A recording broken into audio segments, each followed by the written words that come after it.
Mesdames, Messieurs, bienvenue à cette nouvelle session d'information dont voici la charpente.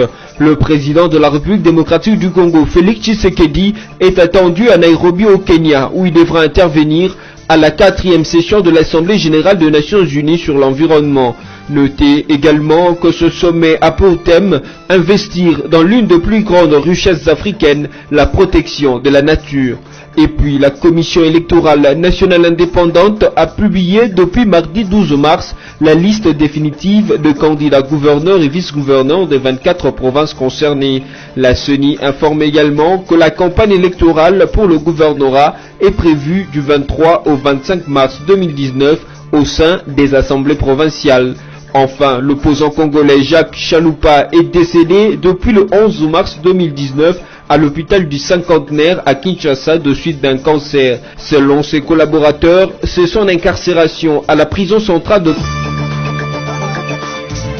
Le président de la République démocratique du Congo, Félix Tshisekedi, lui qui a fait de la conservation de la nature l'un des piliers de sa gouvernance, est très attendu au sommet des Nations Unies sur l'environnement au Kenya. Félix Tshisekedi devrait porter haut la voix de la RDC, son pays, sur les solutions durables qui exigent à la RDC un partenariat gagnant-gagnant pour l'intérêt du peuple congolais. Débutée le 11 mars courant, cette 4e session de l'Assemblée générale des Nations Unies qui se tient à Nairobi ira jusqu'au 14 mars 2019. Au cours de ce sommet, plusieurs chefs d'État et des experts vont réfléchir sur les alternatives pour transformer tout ce qui détruit l'environnement et tabler sur les innovations déjà apportées en cette matière. Au quartier général des Nations Unies à Nairobi, ce bateau à voile baptisé Flip-Lopi, construit en 3 ans avec de matières en plastique ramassées dans les poubelles,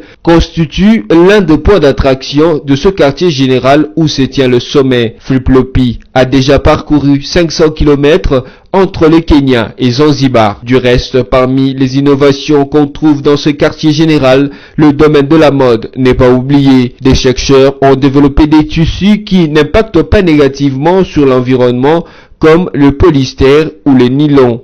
Tous ces vêtements biodégradables ont été confectionnés avec des tissus faits à base de troncs d'arbres. Notez enfin que le président RD congolais Félix Tshisekedi, qui a quitté Kinshasa ce mercredi, interviendra jeudi 14 mars en marge de ce sommet intitulé One Planet Summit, qui a pour thème investir dans l'une des plus grandes richesses africaines, la protection de la nature. La Commission électorale nationale indépendante a publié depuis ce mardi 12 mars la liste définitive des candidats gouverneurs et vice-gouverneurs de 24 provinces concernées. Cette liste définitive est affichée à ces différents secrétariats exécutifs provinciaux du ressort de chaque circonscription électorale. Les candidats à cette élection sont conviés à la vérification de leur nom, photo et logo sur la machine à voter à la maison des élections. La CENI, qui confirme la tenue du scrutin de gouverneurs et vice-gouverneurs ainsi que la publication de ses résultats le 27 mars 2019, rappelle aux candidats que la campagne électorale pour les gouvernorats est prévue du 23 au 25 mars 2019. Cette campagne se déroulera au sein des assemblées provinciales de 24 provinces concernées, hormis Mai-Ndombe et Butembo, où toutes les élections ont été reportées pour des raisons respectivement sécuritaires et sanitaires. À 2 jours de l'ouverture de la session ordinaire, le projet du règlement d'ordre intérieur toujours en cours. C'est en principe ce vendredi 15 mars que devra avoir lieu l'ouverture de la session ordinaire de la Chambre basse du Parlement. Mais à 2 jours de son ouverture, la commission chargée d'élaborer les projets du règlement d'ordre intérieur n'a toujours pas bouclé son travail. Plus ou moins 500 amendements déposés par les députés passent sous examen selon les rapporteurs de cette commission. Nous avons reçu un nombre assez élevé des amendements, la proposition d'amendement, la justification et ensuite des observations de la commission. Tout ce travail de 500 amendements exigeait un temps assez long, mais je crois que nous avançons très bien. Cette affirmation est de Jacques Joly, président de cette commission. Il rassure par ailleurs que la lutte de travail pourra permettre la tenue avant la fin de la semaine d'une plénière à l'Assemblée nationale afin d'adopter ce texte. Nous voulons qu'il y ait plénière avant la fin de la semaine. Nous allons soumettre le travail à la plénière et elle va décider de sorte que nous puissions terminer le travail dans un délai très responsable, a conclu Jacques Njoli. À noter que la dernière matière à vider de l'ordre du jour de la session sera celle de l'élection de l'installation du bureau définitif de l'Assemblée nationale. De quoi envisager un éventuel prolongement du calendrier de la session extraordinaire inaugurale de la Chambre basse du Parlement pour cette année comme en 2007 avec Mbenza et 2012 avec Kombo qui avait conclu le même problème. De Kinshasa, la capitale, jusque dans les provinces à l'arrière-pays, les couleurs du FCC se dessinent. Ce sera le Front commun pour le Congo, FCC, dans l'administration des assemblées provinciales. Les triomphes de la plateforme créée par Joseph Kabila, ancien président de la RDC, ne doit plus faire ombre de doute.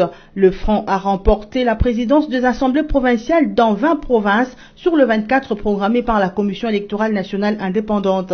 C'est ce qui ressort du constat mais aussi du communiqué rendu public lundi 11 mars par le coordonnateur du Front commun pour le Congo, le professeur Nemi Mouilania Wilonja. Ces derniers a salué la discipline ainsi que l'attachement des députés provinciaux membres du Front commun qui ont montré un bel exemple de loyauté à l'autorité morale du FCC, le camarade Joseph Kabila Kabange. Cependant, ici est de souligner que le FCC devra composer avec le Cap pour le changement, coalition de l'actuel président de la RDC, dans la gestion et l'administration de ces assemblées provinciales. À en croire plusieurs observateurs, ces raz de marée FCC Cash est une prémisse de ce que sera également les élections pour les gouverneurs et vice-gouverneurs des provinces prévues à la fin du mois de mars courant.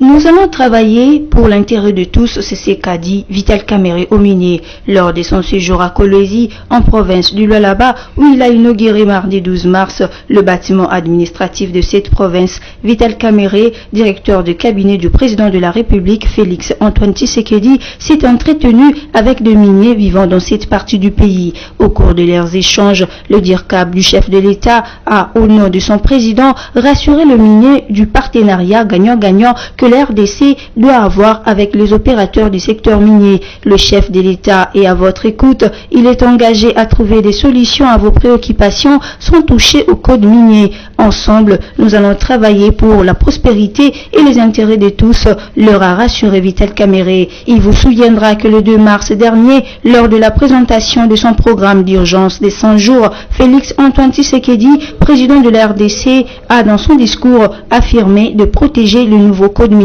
promulgué depuis plusieurs mois par son prédécesseur Joseph Kabila Kabange. Totale confusion au sein des plateformes qui ont soutenu la candidature de Martin Fayulu à la présidentielle dernière. Ensemble de Moïse Katumbi dit n'avoir jamais soutenu les combats de Martin Fayulu. On n'a jamais soutenu le combat de Martin Fayulu. L'ensemble des partis politiques se sont mis d'accord d'avoir un seul candidat et le soutenir pour les élections. On a accompagné Martin Fayulu dans le cadre de la MOCA, a expliqué sur Top Congo FM Francis Kalombo, adjoint au porte-parole de Moïse Katumbi. Les élections ont eu lieu. Vous avez vu le soutien que nous avons apporté à notre candidat commun. C'est une affaire d'ensemble et non d'un individu. Arrivé à Bruxelles samedi 9 mars dernier, Martin Fayulu a organisé plusieurs activités dont une conférence. Et un fait n'est pas passé inaperçu, il s'agit du passage des troupes en revue parce qu'il se considère comme le président légitime. Et toutes les apparitions publiques de Martin Fayulu se sont faites à l'absence des autres leaders de la MOCA, notamment Moïse Katumbi. Martin Fayulu est avant tout à la tête d'un regroupement de partis politiques, à savoir la dynamique de l'opposition.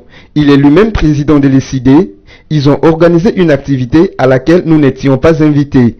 Comment voulez-vous qu'on puisse y être, s'interroge Francis Kalombo sur Top Congo FM. Qui ne reconnaît pas à la plateforme ayant soutenu la candidature de Martin Fayulu une organisation structurée en Europe. Est-ce que la MOCA a organisé une activité en Europe? La réponse est non. On n'est pas là pour suivre Martin Fayulu partout où il va et dans toutes ses activités, a encore martelé Francis Kalombo. Il rappelle également que Martin Fayulu est venu en Europe pour rencontrer principalement les autres leaders de la MOCA pour une réunion d'évaluation. En marche, il peut organiser d'autres rencontres privées qui ne nous concernent pas. La représentante spéciale du secrétaire général de l'ONU en RDC, Leila Zerougui, se trouve actuellement à New York dans le cadre des discussions relatives au renouvellement du mandat de la MONUSCO qui arrive à son terme le 31 mars prochain. Leila Zerougui prendra part lundi 18 mars à une session du Conseil de sécurité consacrée à la RDC. Des représentants des autorités congolaises seront également sur place. Cette nouvelle a été donnée par Florence Marshall, porte-parole de la MONUSCO, lors de la conférence de presse hebdomadaire de la mission onusienne en RDC ce mercredi 12 mars 2019. Cette session du Conseil a-t-elle déclaré qui pour les mois de mars et avril est présidée conjointement par la France et l'Allemagne, a notamment pour objet de passer en revue le rapport trimestriel du secrétaire général sur la MONUSCO pour la période allant du 4 janvier au 8 mars 2019. La représentante spéciale du secrétaire général se rendra ensuite à Genève afin de prendre part au dialogue interactif sur la République démocratique du Congo organisé dans le cadre de la 40e session du Conseil des droits de l'homme. Florence Marshall a également déclaré que, au cours de cette session, il sera notamment question du territoire de Yumbi dans la province de Mai-Ndombe où des tragiques incidents intercommunautaires survenus en mi-décembre 2018 ont entraîné la mort d'au moins 535 personnes d'après une enquête menée par le Bureau conjoint des Nations Unies aux droits de l'homme en RDC. Le rapport final de cette enquête a été rendu public hier et on peut y lire que les attaques menées du 16 au 18 décembre dernier sur 4 sites ont été planifiées et exécutées avec le soutien des chefs coutumiers. Ces attaques pourraient constituer des crimes contre l'humanité, des meurtres, des tortures, des viols et d'autres formes de violences sexuelles ainsi que des persécutions. Outre le nombre de victimes qui pourrait être plus élevé car de nombreux corps ont vraisemblablement été jetés dans le fleuve Congo, l'enquête a pu confirmer que 111 personnes avaient été blessées et que près de 1000 bâtiments, principalement des maisons mais aussi des églises, des écoles et des centres de santé avaient été détruits ou pillés. De plus, on estime à 19 000 le nombre de personnes déplacées, dont 16 000 ayant traversé le Congo pour se rendre en République du Congo. L'ONU appelle le gouvernement de la RDC à établir un dialogue entre les communautés Nounou et Tendé dans le Mai-Ndombe, précisément dans les territoires des Yumbi qui a été en décembre 2018 les théâtres de violence entre les deux tribus précitées. C'est le haut-commissaire de l'ONU aux droits de l'homme, Michelle Bachelet, qui a exprimé ses souhaits de son institution à travers un communiqué rendu public mardi 12 mars 2019. Le dialogue est indispensable en vue de mettre un terme aux conflits intercommunautaires et prévenir de nouvelles violences, a souligné Madame Bachelet, d'autant qu'une enquête vient d'être menée par le Haut-Commissariat de l'ONU aux droits de l'homme. Cette enquête dévoile de crimes contre l'humanité dont ont été victimes les Congolais vivant à Yumbi et en Kolo 2 ainsi qu'à Bongende. 545 personnes y ont succombé et de lourds dégâts matériels enregistrés. Le rapport de cette enquête prouve à suffisance que cette partie de la province de Mai-Ndombe a urgemment besoin de stratégies pouvant stopper définitivement la violence et favoriser le retour de la paix. En outre, le haut-commissaire de l'ONU aux droits de l'homme souhaite vivement que les auteurs des 10 crimes répondent de leurs actes et que les victimes obtiennent justice et assistance. L'opposant congolais Pierre-Jacques Chaloupa est décédé depuis le 11 mars 2019 dans la soirée à l'hôpital du cinquantenaire à Kinshasa des suites d'un cancer. Selon Prince Epenge, président du parti politique Action pour la démocratie et le développement du Congo ADD Congo, parti de Chaloupa, c'est l'incarcération de Chaloupa à la prison centrale de Makala qui a aggravé son état de santé. Condamné en 2013 à 3 ans de prison pour faux et usage de faux, Chaloupa avait été également condamné en 2012 par le tribunal de paix de Kinshasa-Ngalema pour détention d'une fausse attestation d'acquisition de la nationalité congolaise, d'une fausse carte de lecteur et d'un faux passeport congolais. Cependant, Pierre-Jacques Chaloupa a toujours soutenu qu'il était congolais et n'avait jamais usurpé cette nationalité.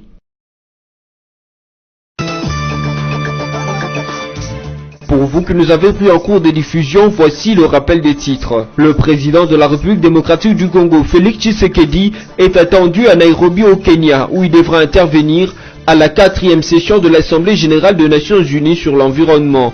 Notez également que ce sommet a pour thème « Investir dans l'une des plus grandes richesses africaines, la protection de la nature ». Et puis, la Commission électorale nationale indépendante a publié depuis mardi 12 mars la liste définitive de candidats gouverneurs et vice-gouverneurs des 24 provinces concernées. La CENI informe également que la campagne électorale pour le gouvernorat est prévue du 23 au 25 mars 2019 au sein des assemblées provinciales.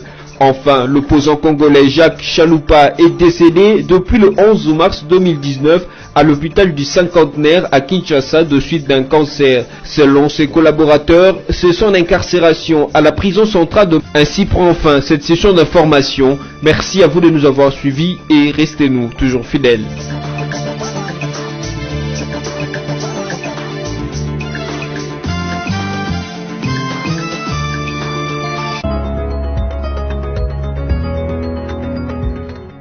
Bienvenue mesdames, messieurs à la revue de presse en ligne de ce mercredi 13 mars 2019 sur BAC Télévision. Pour sa publication d'aujourd'hui, le site actualité.cd titre à sa une RDC, le rebelle ZADF libère une nouvelle vague d'otages à Béni. Au moins 23 civils qui étaient détenus par le rebelle Zougandé ADF, force démocratique alliée entre le 7 et 10 mars, ont été libérés ce mardi 12 mars 2019 en territoire de Béni au nord Kivu. Il s'agit des habitants d'Oicha, Bakila, Tenambo, Apetina et Kiskivi qui étaient enlevés soit à leur domicile, soit dans leur champ par les assaillants, affirme la société civile locale. Ces anciens otages sont arrivés ce mardi dans la cité d'Oicha après au moins 5 jours de captivité en brousse.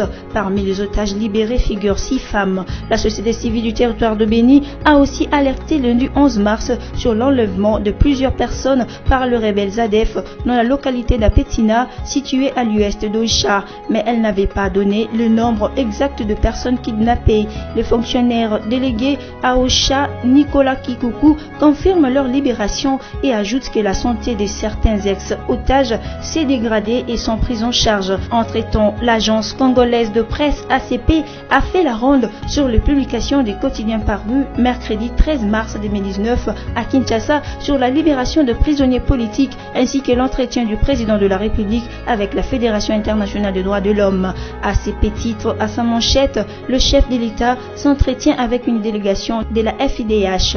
Le président de la République, Félix Tshisekedi, a reçu en audience la Fédération internationale des droits de l'homme à la Cité de l'Union africaine avec au menu les priorités de cette structure en RDC. Toujours à sa une, l'agence nationale publie que le président Félix Antoine Tshisekedi a envoyé un message à son homologue rwandais Paul Kagame, précisant que le directeur de cabinet du chef de l'État, Vital Kamerhe, était le porteur de ces messages de l'offre de travail à l'instauration d'une paix durable dans l'est du pays. Au sujet de la libération de prisonniers politiques et d'opinion, le média public revient sur l'entretien lundi du président de la République avec le président du Conseil national de l'accord de CNSA-CNC, ajoutant également que le retour au pays des exilés politiques constituait l'essentiel des questions qui ont été examinées au cours de l'audience que le président de la République Félix Antoine Tshisekedi Tshilombo a accordé en son cabinet de travail de la Cité de l'Union africaine au président du CNSA Joseph Olengankoy. Enfin, le site de la radio onusienne Okapi.net écrit en grand titre Bunia, un incendie cause d'énormes dégâts au centre-ville. Un incendie qui s'est déclaré ce mardi 12 mars matin au centre-ville de Bunia a causé d'énormes dégâts. La célèbre boîte de nuit Jeune Espace, boissonnière et commerce située derrière la poste sont partis en fumée. Tout est parti d'une fumée épaisse observée par des travailleurs de Jeanne Espace. Des explosions, des bouteilles et d'autres biens s'en sont suivis. Les flammes se sont entendues dans le bâtiment ainsi que dans d'autres situés aux alentours. De nombreux appareils électroménagers ont été réduits en cendres. Vu que la ville de Bunia ne dispose pas de véhicules anti-incendie, la Sokimo, qui alimente la ville en électricité, a aussi subi de pertes. Beaucoup de câbles électriques de cette société sont grillés. Ces câbles aériens partaient de la cabine moyenne tension de la Sokimo située juste à côté du foyer de l'incendie, ce qui plonge une bonne partie de la ville dans le noir. Voilà, c'est tout pour aujourd'hui. Merci pour votre attention soutenue.